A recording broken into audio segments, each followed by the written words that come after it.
Members of Congress, I have the high privilege and the distinct honor in presenting to you His Excellency Narendra Modi, Prime Minister of the Republic of India.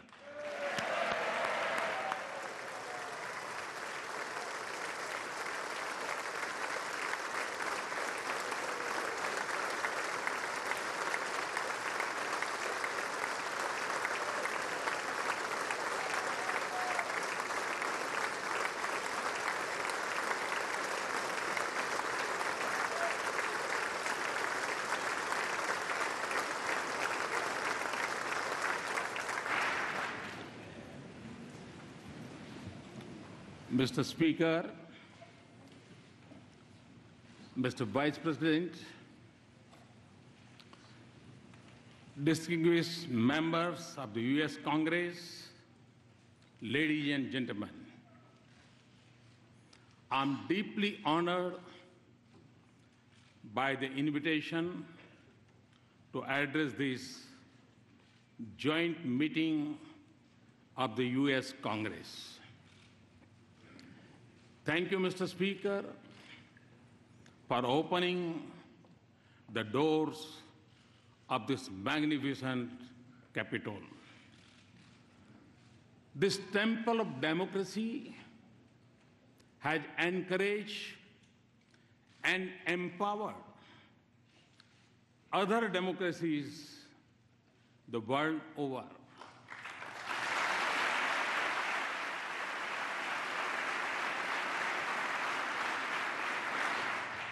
It manifests the spirit of this great nation, which is, in Abraham Lincoln's words, was conceived in liberty and dedicated to the proposition that all men are created equal.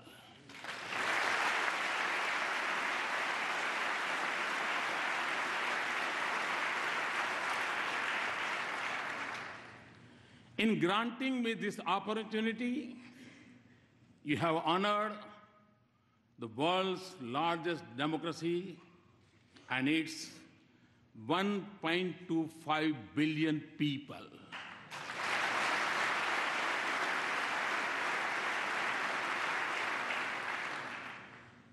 As a representative of the world's largest democracy, it is indeed a privilege to speak to the leaders of its oldest.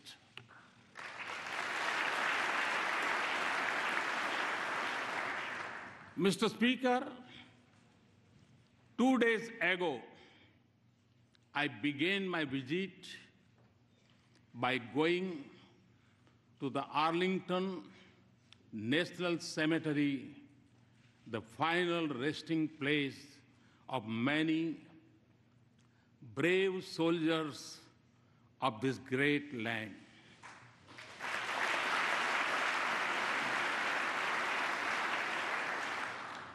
I honored their courage and sacrifice for the ideals of freedom and democracy. It was also the 72nd anniversary of the D-Day. On that day, thousands from this great country fought to protect the torch of liberty.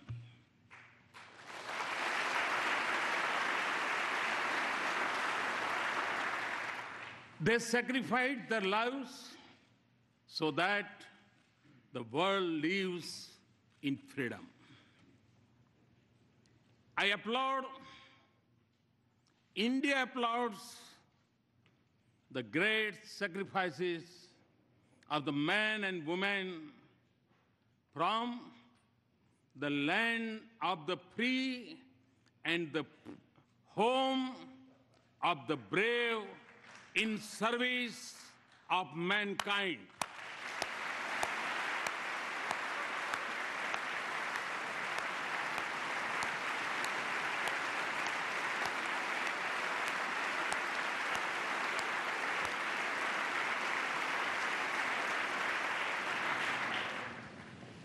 India knows what this means because our soldiers have fallen in distant battlefields for the same ideals. That is why the threads of freedom and liberty from a strong bond between our two democracies. Mr. Speaker,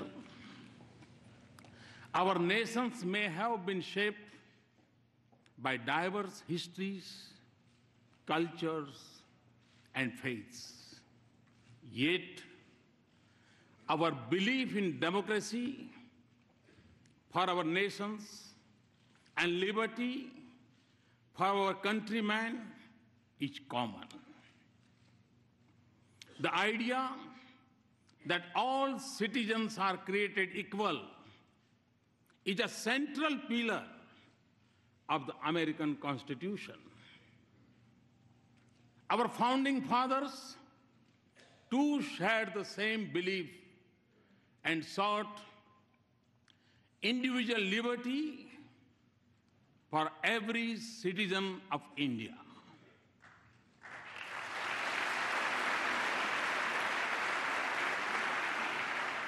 There were many who doubted India when, as a newly independent nation, we repose our faith in democracy. Indeed,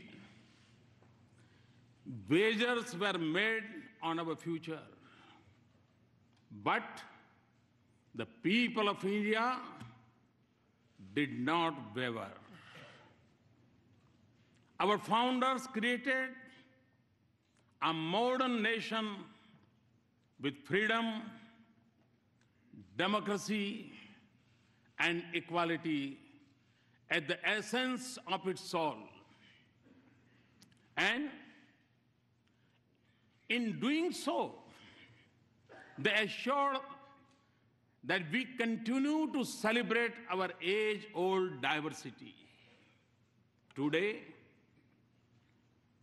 across its individuals and institutions, in its villages and cities, in its streets and states, are anchored in equal respect for all faiths and in the melody of hundreds of its languages and dialects. India lives as one. India grows as one. India celebrates as one.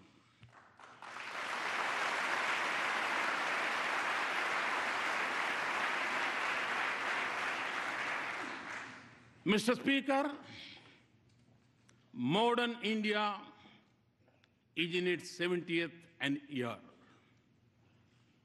For my government, the Constitution is its real holy book.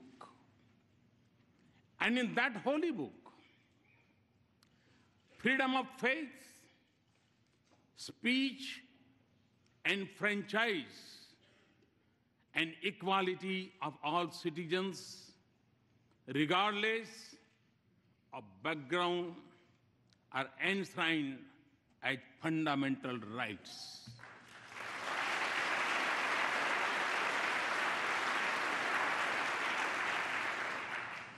$800 million of my countrymen may exercise the freedom of franchise once every 5 years. But all the 1.25 billion of our citizens have freedom from fear, a freedom they exercise every moment of their lives.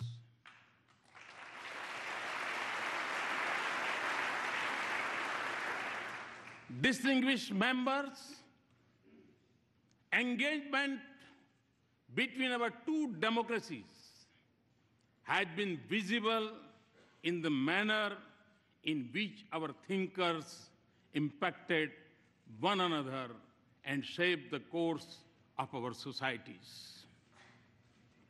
Thoreau's idea of civil disobedience influenced our political thoughts. And similarly, the call by the great sage of India, Swami Vivekananda, to embrace humanity was most famously delivered in Chicago.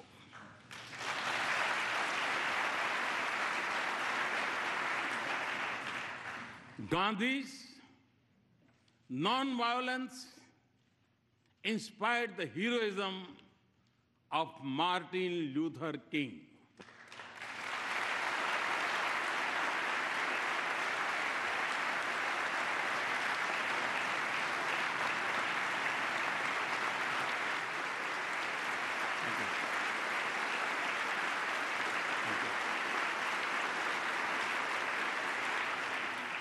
Today, a mere distance of 3 miles separates the Martin Luther King Memorial at Tidal Basin from the statue of Gandhi at Massachusetts Avenue.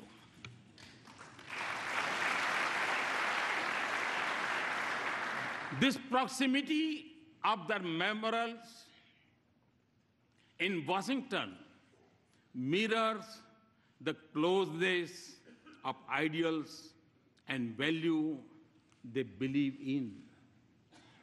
The genius of Dr. Bhimrao Babasaheb Ambedkar was nurtured in the years he spent at the Columbia University a century ago.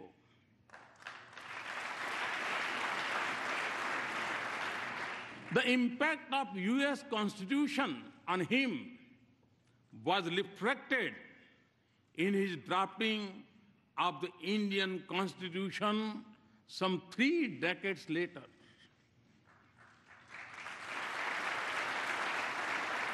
Our independence was ignited by the same idealism that fueled your struggle for freedom.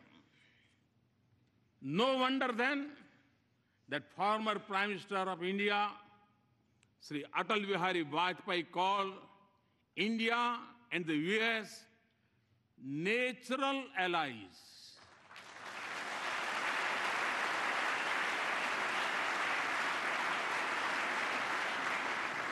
No wonder that the shared ideals and common philosophy of freedom shape the bedrock of our ties.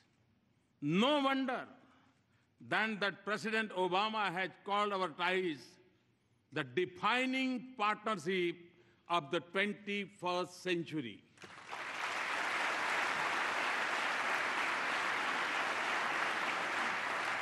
Mr. Speaker, more than 15 years ago, Prime Minister Vajpayee stood here and gave a call to step out of the shadow of agitation of the past.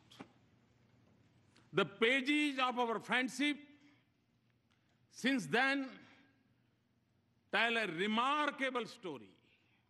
Today, our relationship has overcome the hesitations of history.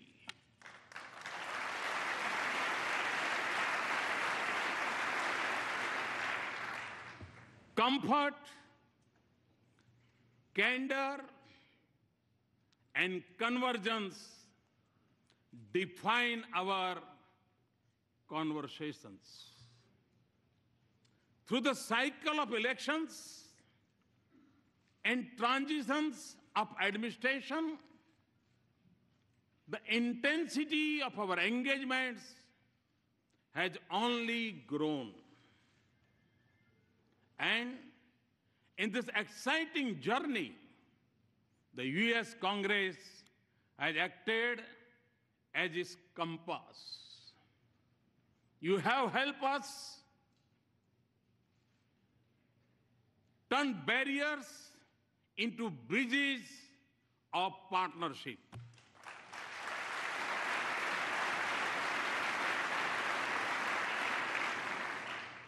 In the fall of 2008, when the Congress passed the India-US Civil Nuclear Cooperation Agreement, it changed the very colors of leaves of our relationship.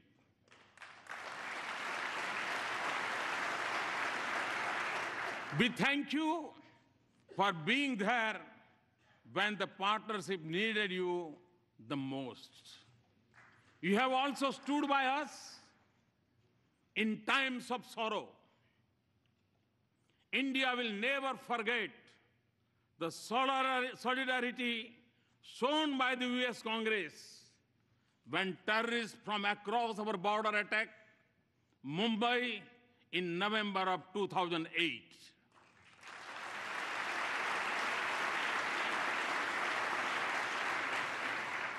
And for this, we are grateful. Mr. Speaker, I'm informed that the working of the US Congress is harmonious.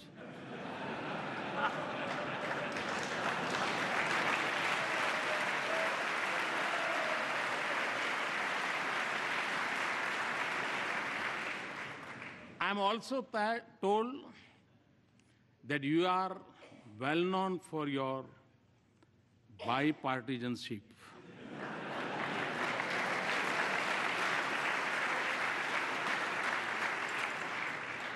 Well, you are not alone.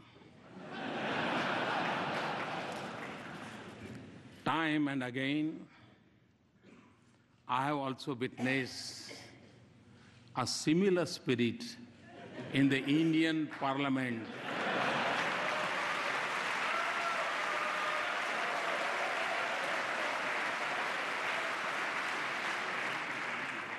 Especially in upper house.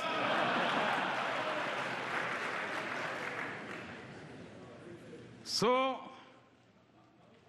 as you can see, we have many shared practices.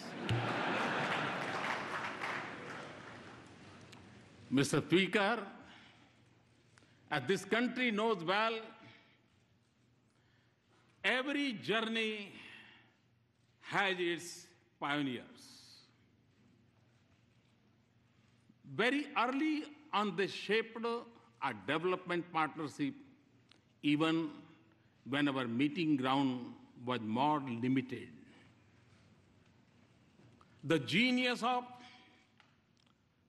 Norman Borlaug brought the Green Revolution and food security to my country.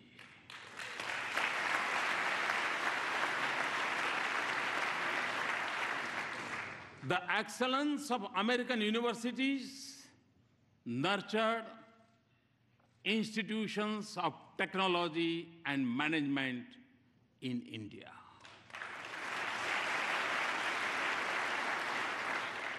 And I could go on, but fast forward to the present.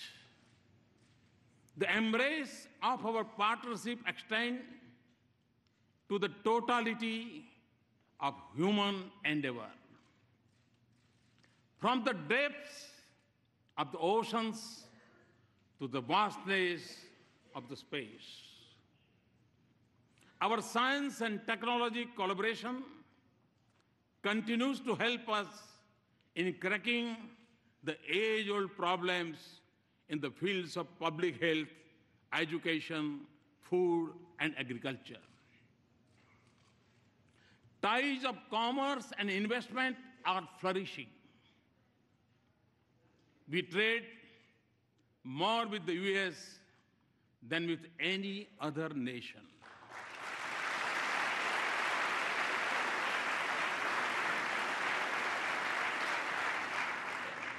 And the flow of goods, services, and capital between us generates jobs in both our societies. As in trade, so in defense. India exercises with the United States more than we do with any other partner.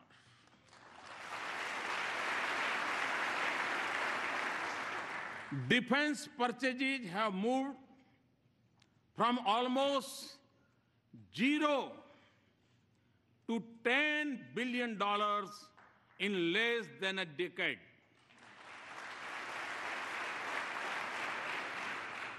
Our cooperation also secures our cities and citizens from terrorists and protects our critical infrastructure from cyber threats. Civil nuclear cooperation, as I told President Obama yesterday, is a reality. Mr. Speaker, our people-to-people links are strong, and there is a close cultural connect between our societies. Siri, you are familiar with the Siri. Siri tells us that India's ancient heritage of yoga has over 30 million practitioners in the US.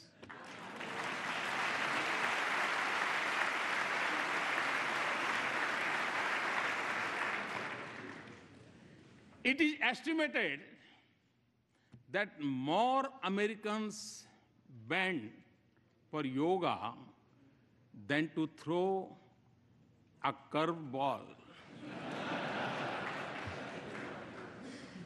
And no, Mr. Speaker, we have not yet claimed intellectual property right on yoga.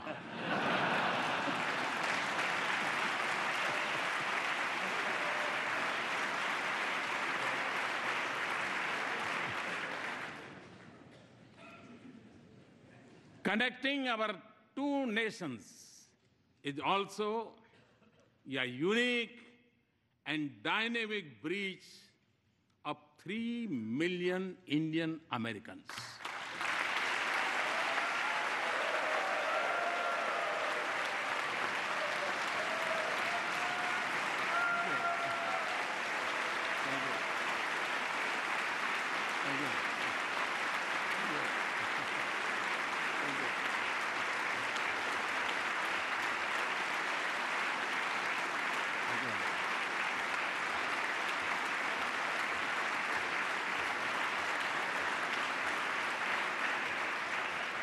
Today,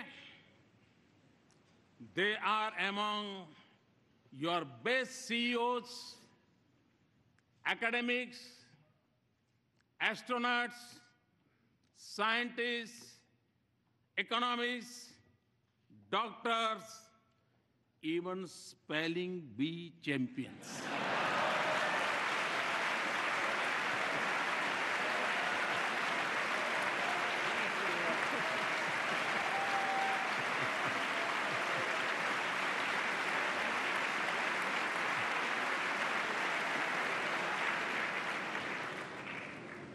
They are your strength. They are also the pride of India.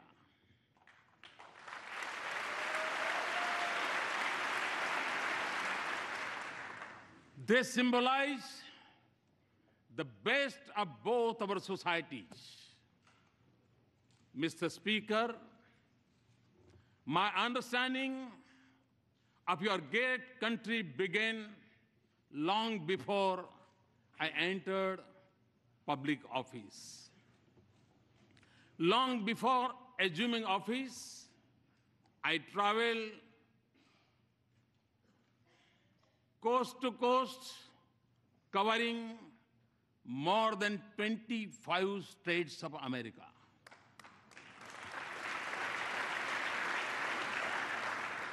I realized then that the real strength of the US was in the dreams of its people and the boldness of their ambitions.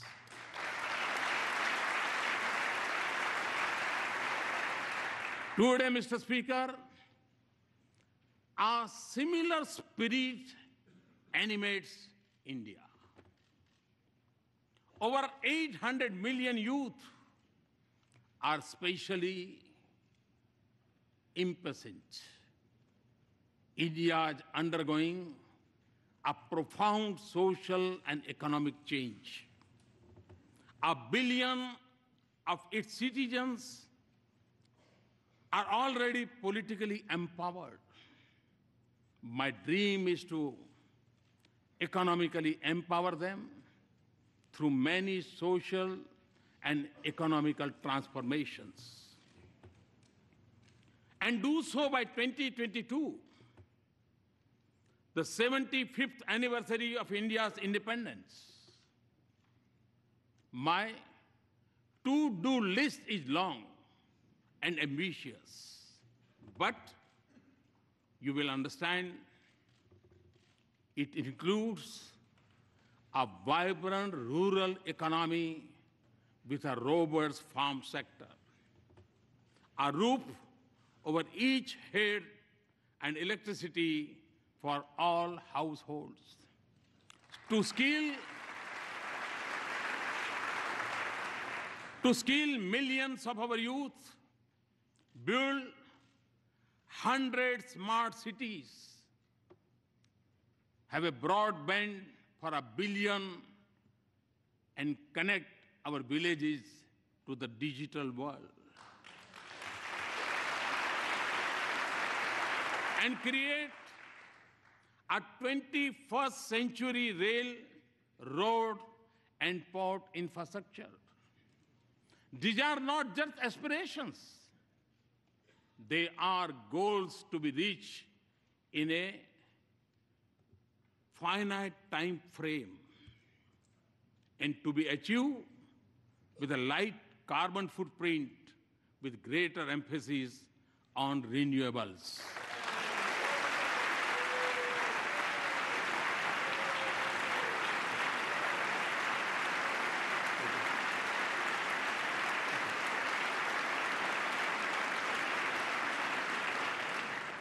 Mr. Speaker, in every sector of India's forward march, I see the US as an indispensable partner.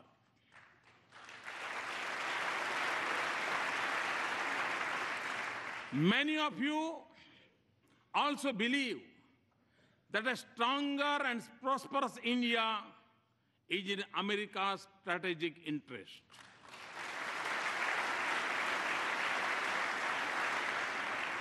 Let us work together to convert shared ideals into practical cooperation. There can be no doubt that in advancing this relationship, both nations stand to gain as the US businesses search for new areas of economic growth, markets for their goods, a pool of skilled resources, and a global locations to produce and manufacture. India could be their ideal partner.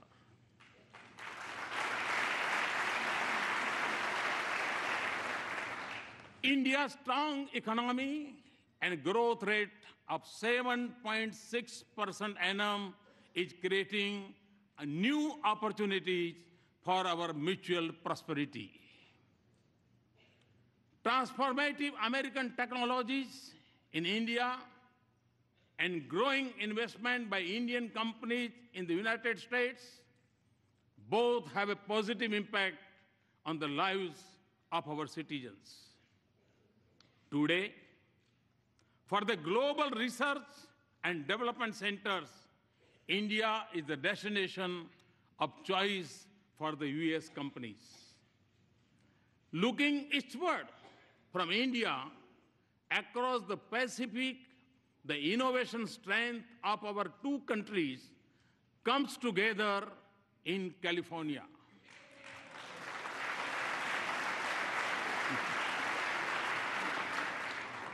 Here, the innovative genius of America and India's intellectual creativity are working to shape new industries of the future. Mr. Speaker, the 21st century has brought with it great opportunities, but it has also come with its own set of challenges. While some parts of the world are islands of growing economic prosperity, others are mired in conflicts. In Asia, the absence of an agreed security architecture creates uncertainty. Threats of terror are expanding and new challenges are emerging in cyber and outer space. And global institutions conceived in 20th century seem unable to cope with new challenges or take on new responsibilities. In this world of multiple transitions and economic opportunities, growing uncertainties and political complexities, existing threats and new challenges. Our engagement can make a difference by promoting cooperation, not dominance, connectivity, not isolation, inclusive, not exclusive mechanisms, respect for global commons, and above all, for international rules and norms. India is already assuming her responsibilities in securing the Indian Ocean region. A strong India-US partnership can anchor peace, prosperity, and stability from Asia to Africa and from Indian Ocean to the Pacific.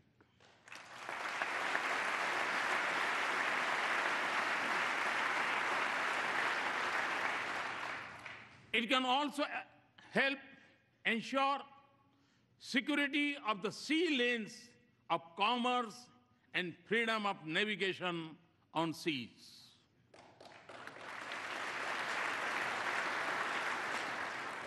But the effectiveness of our cooperation would increase if international institutions frame with the mindset of the 20th century, where they reflect the realistic of today.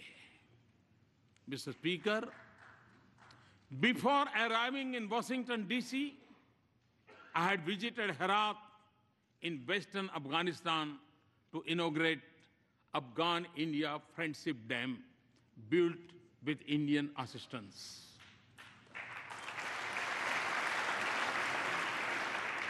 I was also there on the Christmas Day last year to dedicate to that proud nation, its parliament, a testimony to our democratic ties. Afghans naturally recognize that the sacrifices of America have helped create a better life.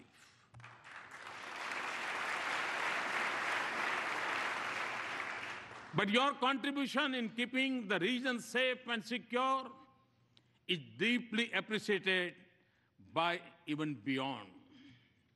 And India too has made an enormous contribution and sacrifices to support our friendship with Afghan people. A commitment to rebuild a peaceful and stable and prosperous Afghanistan is our shared objective. 8 distinguished members, not just in Afghanistan, but elsewhere in South Asia and globally, terrorism remains the biggest threat. In the territory stretching from west of India's border up to Africa, it may go by different names, from Lashkar-e-Taiba to Taliban to ISIS, but its philosophy is common, of hate, murder, and violence. Although it is a shadow spreading across the world, it is incubated in India's neighborhood. I commend the members of the US Congress for sending a clear message to those who preach and practice terrorism for political gains.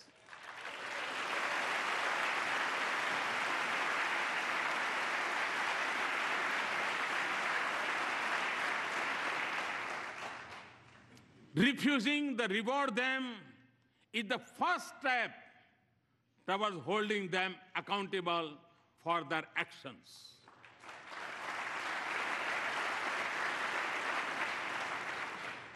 The fight against terrorism has to be fought at many levels, and the traditional tools of military intelligence or diplomacy alone would not be able to win this fight. Mr. Speaker, we have both lost civilians and soldiers in combating terrorism.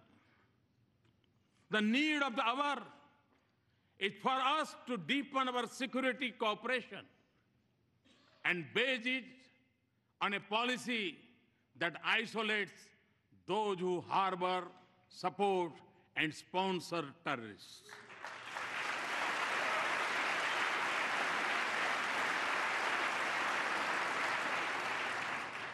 That does not distinguish between good and bad terrorists, and that delinks religion from terrorism.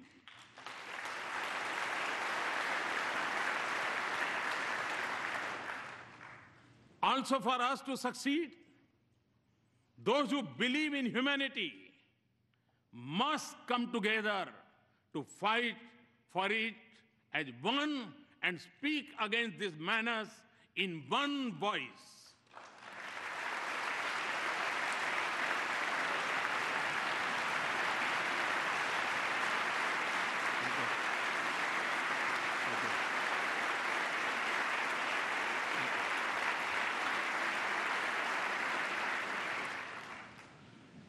Terrorism must be delegitimized.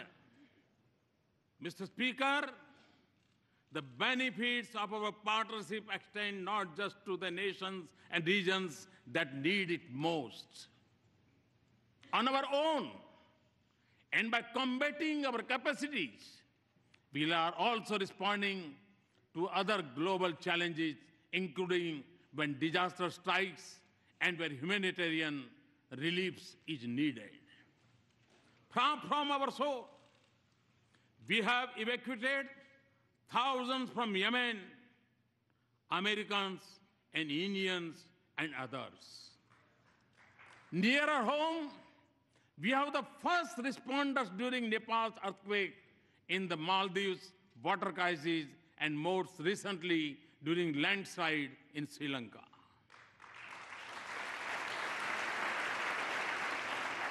We are also one of the largest contributors of troops to UN peacekeeping operations.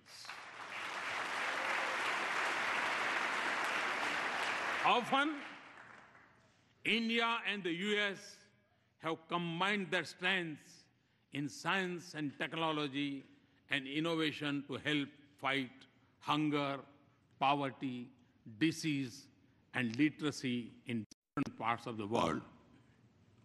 The success of our partnership is also opening up new opportunities for learning, security, and development from Asia to Africa. And the protection of environment and caring for the planet is central for our shared vision of a just world.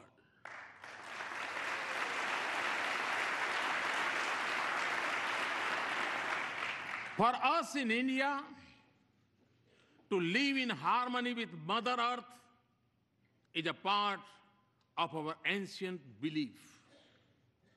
And to take from nature only what is most essential is a part of our Indian culture. Our partnership, therefore, aims to balance responsibilities with capabilities. And it also focuses on new ways to increase the availability and use of renewable energy.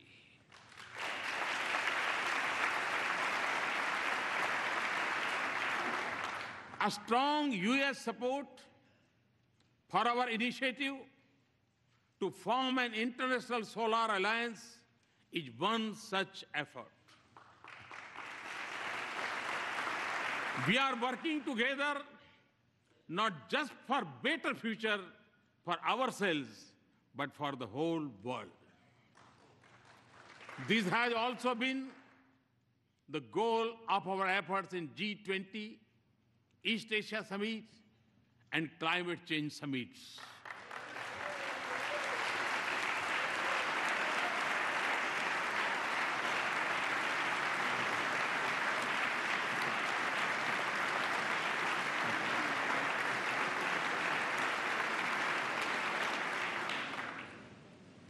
Mr. Speaker, as we deepen our partnership, there will be times when we would have differing perspectives. But since our interests and concerns converge, the autonomy in decision-making and diversity in our perspectives can only add values to our partnership. So, as we embark on a new journey and seek new goals, let us focus not just on matters routine, but also transformation, all ideas. Ideas which can focus not just on creating wealth, but also creating value for our societies.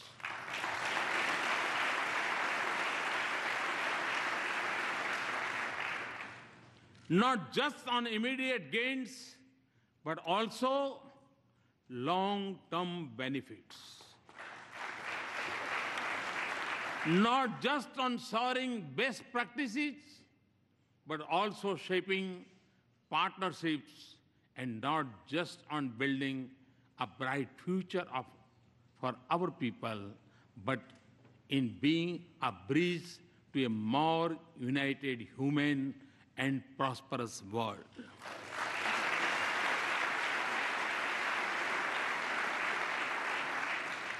And important for the success of this journey would be a need to view it with new eyes and new sensitivities.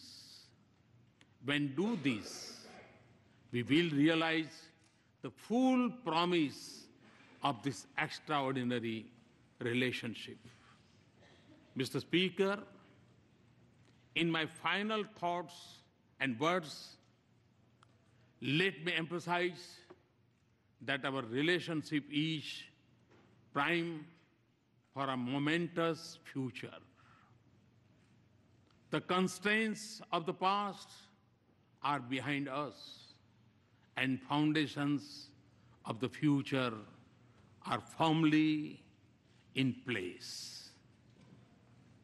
In the lines of Walt Whitman, the orchestra have sufficiently tuned their instruments. The baton has given the signal. And to that, if I might add, there is a new symphony in play.